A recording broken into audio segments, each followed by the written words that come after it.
Assalamualaikum, halo teman-teman. Aku Ayu Putri Dewi Fitriani. Nah, kali ini aku akan sharing terkait UDU 16, yaitu terkait modul attendance. Dan juga nanti kita akan bahas terkait timesheets, contract, dan overtime. Oke, langsung aja. Teman-teman juga bisa buka Medium aku. Nanti linknya akan aku taruh di description below. Oke, jadi environment yang dibutuhkan tuh apa aja? Sebelum kita mulai, kita perlu menyiapkan beberapa environment. Seperti biasa, itu tuh ada Docker container. Jadi nanti Docker container ini fungsinya untuk folder UDU agar bisa di-run di localhost website masing-masing. Terus juga ada duplikasi database dari database di artikel sebelumnya. Mungkin aku sambil buka UDU aku terlebih dahulu sebentar.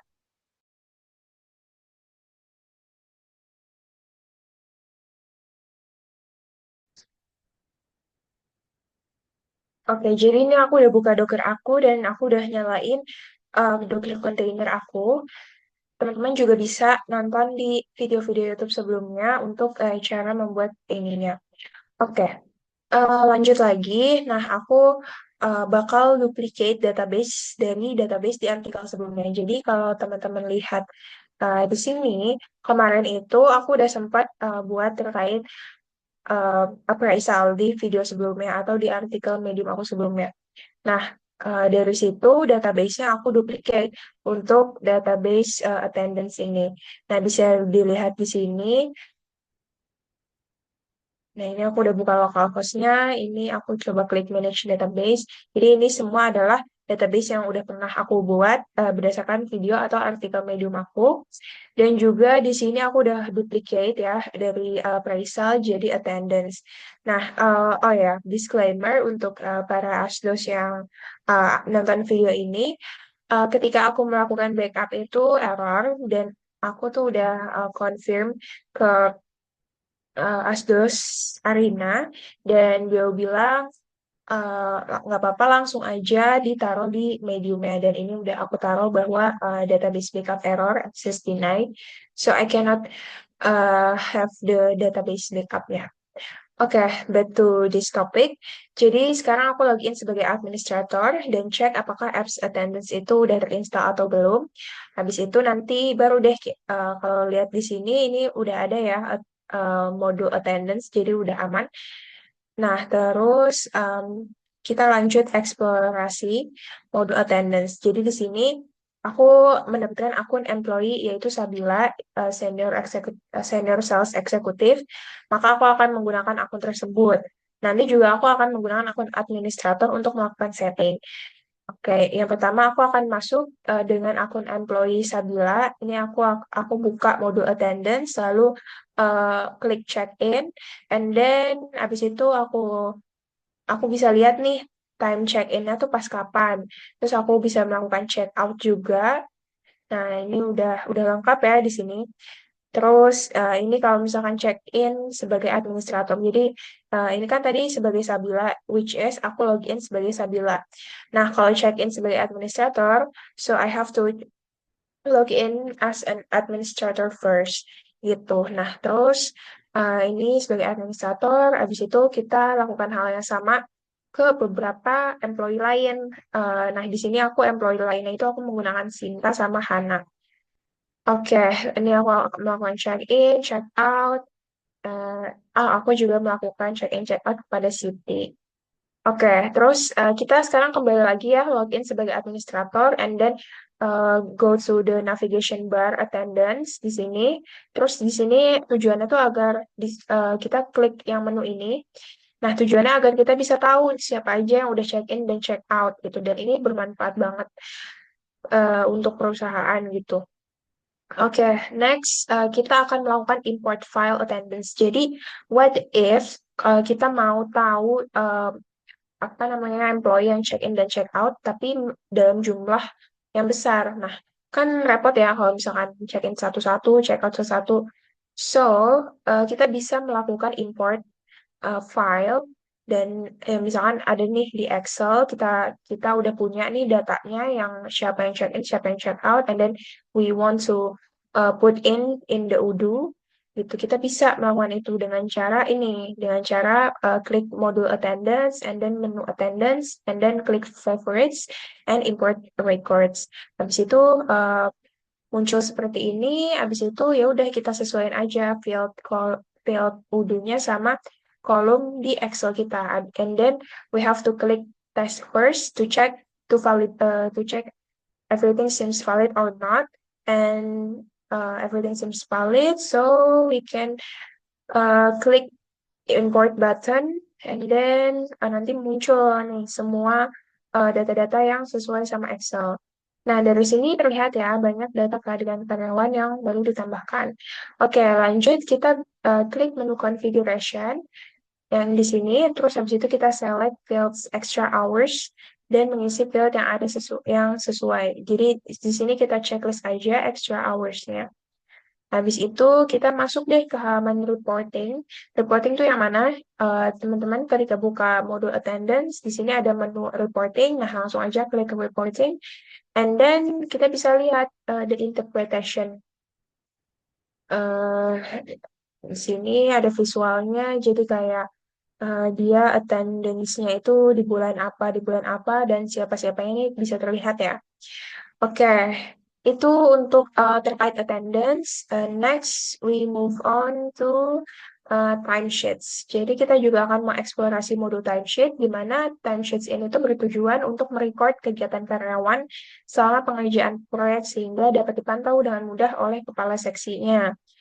Sebelum memulai pengerjaan skenario ini, tentunya diperlukan aktivasi terhadap modul timesheets ya kan terlebih dahulu. Nah, cara tahunya timesheets udah ada atau belum, itu tuh sama kayak gini ya, teman-teman. Jadi, sama kayak gini. Wait a minute. Nah, sama di sini, teman-teman go to the navigation, and then click apps, and then cari aja di sini timesheets gitu. Kalau udah ada, berarti udah terinstall. Oke, back to this. Nah, sekarang kita akan login sebagai employee. Yang tadi employee aku itu kan Sabila, and then we go to timesheets page, and we have to create a new. Nah, di sini kita bisa tulis aja ya project text and description that we want to put in, and then kita akan eksplorasi lagi nih dengan menambahkan timesheets yang lebih efisien.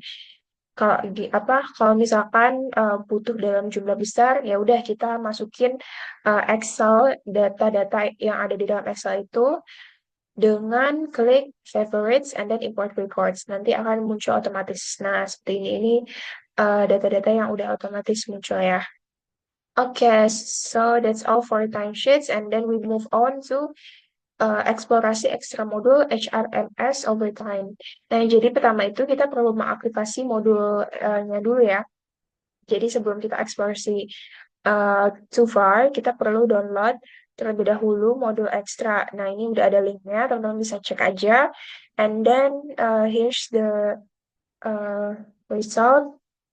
Nah, bisa langsung klik aja download, and then diekstrak ya filenya itu diekstrak ke folder Udo yang udah kita punya gitu kan. Ini kita kan punya Udo yang ini kan. Nah, diekstrak ke dalam addons itu, dimana di sini tuh udah banyak file-file modul-modul Udo-nya gitu.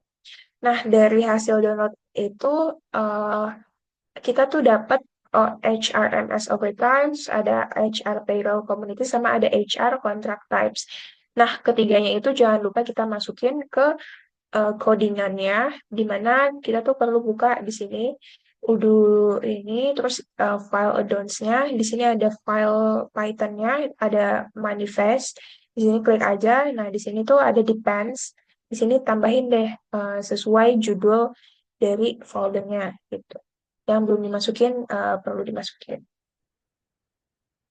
Oke, next kita pastiin dulu Pandasnya terinstall di laptop. And habis itu kita ya teman-teman bisa ngikutin hal-hal ini, and then kita aktifasi modulnya. Jangan lupa untuk klik update, and then klik activate di sini ketika teman-teman nyari di navigation bar, and then go to apps, terus search overtime.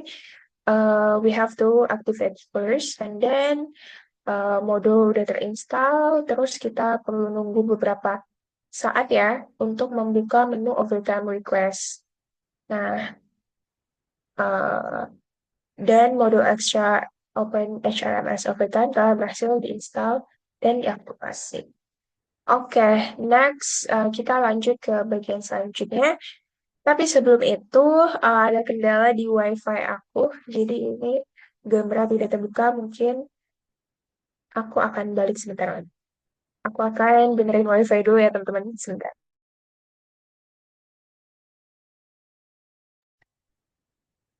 Oke, tadi kan kita udah sampai berhasil menginstal OpenHRMS Overtime, and then kalau misalkan teman-teman buka nih di sini, diklik navigation bar-nya, nanti teman-teman bisa cek apakah udah ada modul overtime request atau belum. Kalau udah, berarti pas dibuka tampilannya seperti ini ya, berarti udah aman. Oke, sekarang kita lanjut lagi. Kita sekarang mau eksplorasi nih mode overtime ini dengan membuat kontrak employee. Jadi banyak pada in real life saat mendaftarkan ke karyawan akan diperlukan pembuatan kontrak terlebih dahulu untuk menjelaskan status karyawan, gaji, tunjangan, dan beberapa hal lainnya. So that's why sebelum masuk ke skenario untuk melakukan request terhadap actual overtime yang telah dilakukan, akan diperlukan juga pembuatan kontrak terlebih dahulu agar nantinya dapat digunakan selama proses perhitungan gaji overtime melalui field day wage dan hour wage. Nah, untuk memulai proses pembuatan kontrak, pastikan kepala seksi divisi mendapatkan hak akses ya sebagai administrator pada modul kontrak terlebih dahulu. Jadi, kepala seksinya di sini adalah Siti. Jadi kan tadi aku kan mendapatkan employee sebagai Sabila, which is Sabila is a senior executive sales, dan Siti itu sebagai kepala seksi salesnya. Nah, caranya gimana? Kita login aja sebagai administrator. Habis itu nanti kita buka modul users. Habis itu usernya itu si Siti, itu kita akan mau ngasih akses administratornya itu di kontrak sini. Jadi pastiin di sini tuh eh, apa udah disetting sebagai administrator ya. Betul. Yang ini caranya. Oke, next kita kita mau login sebagai Siti. Nah, terus kita masuk ke salah satu ke modul employee and then kita buka sebagai Siti, kita buka employee Sabila. Nah, di employee Sabila itu di sini akan muncul seperti ini. Ada current kontrak. Nah, terus di sini kontraknya juga masih nol ya kan. Nah, di sini kontraknya itu eh, bisa diklik aja, nanti muncul kayak gini. Nah, terus teman-teman klik create di sini, terus nanti isi informationnya. Nah, ketika klik create, itu tuh muncul kayak gini. Nah, bisa diisi aja sesuai preferensi teman-teman. Ini yang udah aku isi seperti ini. Habis itu, di sini nanti kalau udah ke save, muncul seperti ini. Gitu. Nah, terus nanti teman-teman buka kembali kontrak Sabila, lalu buka salary information. Habis itu nanti teman-teman isi wage, day wage, dan hour wage sesuai ketentuan. Nah, di sini aku isi seperti ini aja. And then klik running yang ada di atas ini ya. Kan kalau ini udah ke save, save-nya itu klik yang ini. Habis itu klik running. Nah, ini statusnya sekarang running. Nah, terus kan tadi kan kita login sebagai Siti ya, kepala salesnya. Nah, sekarang kita login lagi sebagai administrator. Terus kita buka modul setting, lalu kita klik um, manage user di sini, klik ke settings, terus ke user, terus ke Siti. Habis itu kita buka ya. Di sini kita kita ubah akses kontraknya itu menjadi employee manager gitu. Oke, jadi nanti udah ketika udah ubah akses kontrak itu jadi employee manager, yang dimana pas login itu kita sebagai login apa login sebagai administrator ya. Jadi kita ngubah CCT ini biar di kontraknya itu dia settings itu employee manager gitu. Habis itu kita buka modul overtime request di sini. Habis itu kita klik overtime types di navbar di atas and then klik new. Habis itu di sini ada cash hour-nya. Di sini bisa terlihat ya.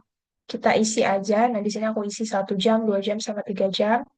Rate-nya sekian, sekian, sekian. Habis itu di sini akses model contract city itu nggak bisa diubah ya ke employee manager karena selalu terreset ulang. Jadi sebagai city kita buka modul overtime request, terus kita klik new. Habis itu kita isi tuh overtime request sesuai ketentuan. Habis itu nanti kita klik submit to finance. Habis itu setelah klik ini kira-kira tampilannya, terus kalau udah klik submit, tampilannya akan seperti ini. Habis itu as a city buka modul overtime request lagi punyanya si Sabila. Nah, habis itu kita isi tuh field overtime type-nya itu dengan cash hour di sini. Kan cash hour tadi kita udah bikin ya, gitu. Terus habis itu kita periksa tuh kesesuaian jam overtime Sabila. Apakah dia udah sesuai apa belum dengan yang diajukan dengan membuat modul attendance. Habis itu kita klik reporting di navigation bar di atas. Kita klik aja apa reporting di sini. Nah, di sini bisa terlihat ya bahwa di sini attendance analisisnya kita bisa lihat satu-satu siapa-siapanya. Ini di hover juga bisa harusnya. Cuma aku lupa screenshot. Nah, terus kalau di hover tuh kayak muncul work hours-nya gitu. Oke, next di sini ini attendance analysis punyanya Sabila ya. Di sini ada check-in, check-out-nya dia, work hours-nya 12 jam, 17 menit. Habis itu jam overtime Sabila itu telah sesuai, lalu bisa buka overtime request Sabila dan klik approve. Nah, di sini kita klik approve ya, terus statusnya akan berubah di sini dari waiting jadi approve. Nah, di sini ini adalah hasilnya. Nah, sekarang kita mau buat gimana kan kalau tadi kan di approve kan. Nah, kita tuh mau tahu gimana sih kalau kita tuh menolak overtime request gitu. Nah, kita sekarang login ya sebagai si Heru, which is Heru ini ketua seksi payroll. Terus kita masuk ke modul payroll di sini. Habis itu kita klik new aja. Terus membuat payslip baru, kita buat aja di sini workdays-nya. Nah, untuk membuat scanner penolakan, kita lakukan login sebagai employee ya, yang didapat. Kalau aku itu sebagai Sabila. Terus habis itu kita buka modul overtime request, terus buat overtime request baru sesuai ketentuan di soal dengan mengajukan overtime request kepada divisi sales yaitu Siti. Baru nanti klik submit to finance. Habis itu kalau udah klik, nanti di sini akan muncul seperti ini ya. Itu. Terus nanti selanjutnya kepala divisi sales yaitu Siti membuka overtime request Sabila dan isi field overtime type dengan cash hour. Nah, di sini kita bisa lihat di modul attendance work hours dari masing-masing apa employee-nya bisa terlihat ya. Nah, di sini kita juga bisa lihat attendance analisisnya dalam bentuk graf apa tabel seperti ini biar lebih mudah. Nah, karena overtime request yang diajukan oleh Sabila tadi itu nggak sesuai dengan data yang ada di report attendance, jadi kepala divisi sales CCT ini bisa nekan tombol reviews untuk menolak pengajuan overtime yang telah diajukan oleh employee Sabila. Nah, dia bisa lakukan, dia buka dulu si Sabila di modul attendance, dia klik Sabila, habis itu nanti statusnya itu dia klik reviews gitu. Nah, udah deh kayak gitu untuk pembelajaran kali ini. Nah, ini juga ada sharing-sharing sedikit terkait pertanyaan dan jawabannya. Teman-teman bisa langsung cek di Medium aku. Dan di sini ini adalah bukti bahwa ketika backup database itu tuh kalau aku sendiri itu belum berhasil untuk database yang ini. Tapi untuk database yang kita sebelum-sebelumnya udah berhasil. Jadi itu saja dari aku. Semoga teman-teman berhasil semua. Terima kasih. Semoga yang nonton mendapatkan keberkahan dan bahagia selalu dilancarkan segala urusannya. Amin ya rabbal alamin. Sekian, terima kasih. Assalamualaikum warahmatullahi wabarakatuh.